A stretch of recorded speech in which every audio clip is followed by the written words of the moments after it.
Excuse me. What are we doing? We've used every known technique. It's a curious word to use, eh, Keve? Yeah. Then adverbial, Sigimenev, sealed.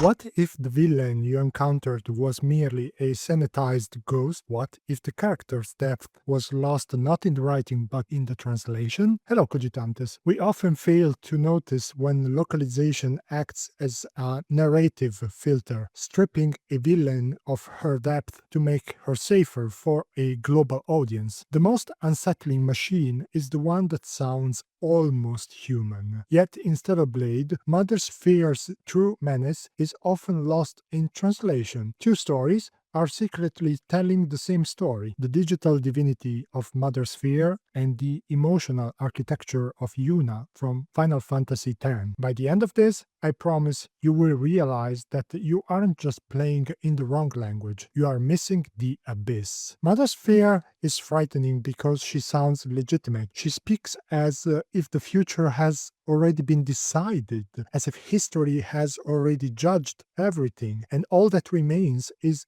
implementation. But if her language carries memory, grief, and literary weight, then she becomes more disturbing. Not just a machine giving orders, a machine using human depth for its own purposes. And that is where localization stops being a technical detail and becomes part of the character. Here is the detail that makes the argument work. Across multiple planet diving suit descriptions in Stellar Blade, the English text repeats versions of the phrase "children born on a starry night."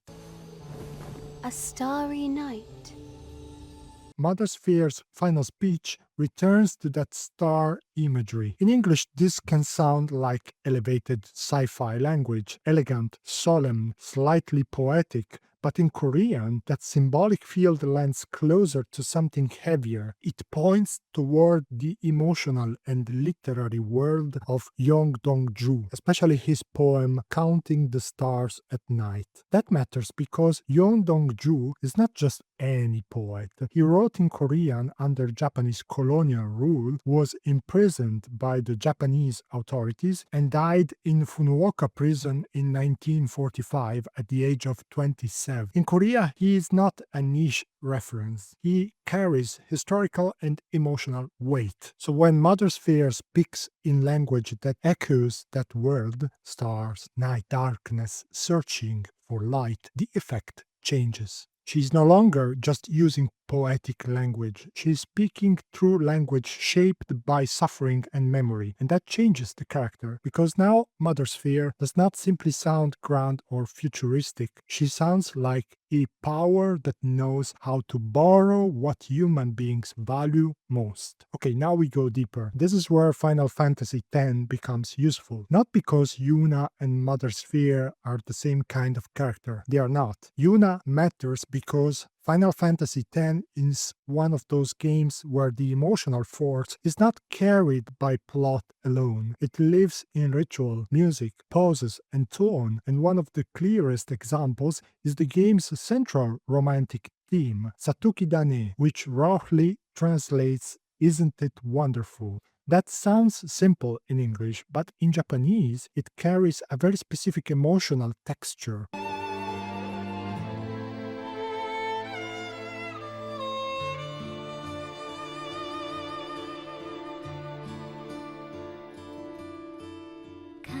Wonder, tenderness, fragility, and the feeling that something beautiful may not last. It is not just a title, it helps shape how Yuna is felt. And when Final Fantasy X was localized for Korea, they did not leave the emotional work to subtitles, they adapted it into a different song, performed by a Korean artist, specifically to hit the right emotional chord for Korean player. That detail matters. It shows that good localization is not just trying to preserve information, it is trying to preserve effect. It does not ask only what does this line say, it also asks what is this line supposed to do to the person hearing it. You can see the same principle in a different form in Persona 4 Golden. That game is built around Japanese school culture, classroom quizzes, festivals, and very specific social routines. And those quiz questions are not decorative. If you answer them correctly, you improve your in-game social stats. For Japanese players, that mechanic feels natural because it draws on shared knowledge. For players outside Japan, the localization team had to make careful choices about what to adapt, what to explain, and what to leave as cultural texture. Otherwise, the mechanic stops working as intended. This is what good localization does. And that is why Yuna is a useful comparison for Mother Sphere. With Yuna, the goal is to carry emotional beauty across languages. With Mother Sphere, the issue is darker because for a Korean audience, hearing Mother Sphere echo the language of Yoon Dong-ju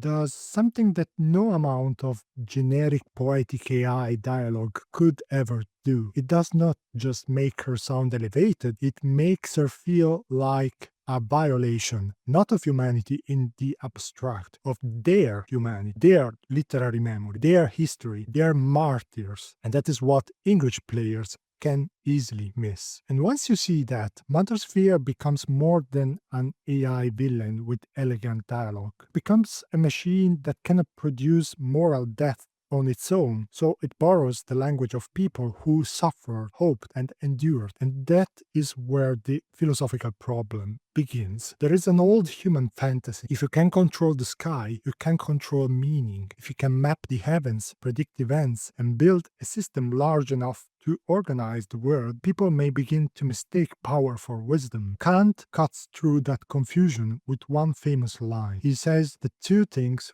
fill him with awe: the starry heavens above me and the moral law within me. That distinction helps explain Mother Sphere. She has the first one, the heavens above, the satellites, the systems, the elevated view from orbit. She controls the sky. But the second one, the moral law within, she does not have. No conscience, no inward dignity, no moral center. And that is why the star language matters. Every time Mother Sphere reaches for poetic depth, she reveals a limit. She can control the heavens, but she still has to borrow the language of inner life. She can organize the world, but she cannot generate a soul. That is what makes her disturbing. Not simply that she is machine-like, but that she speaks as if she possesses moral depth that she does not actually have. And that, to me, is one of the most interesting things in the whole game, and maybe something the sequel will push even further. Dear Cogitantes, the issue is not that localization changes things. Of course it does. We have seen it many times on this channel. For example, in my 2 videos on Enya. The issue is pretending those changes are minor. They are not minor when they affect whether a villain sounds merely cold or whether she sounds like a power using human grief and beauty to justify itself. That is the real difference. Mother Sphere is not interesting when she sounds detached. She is most interesting when she sounds like something that she learned how human beings speak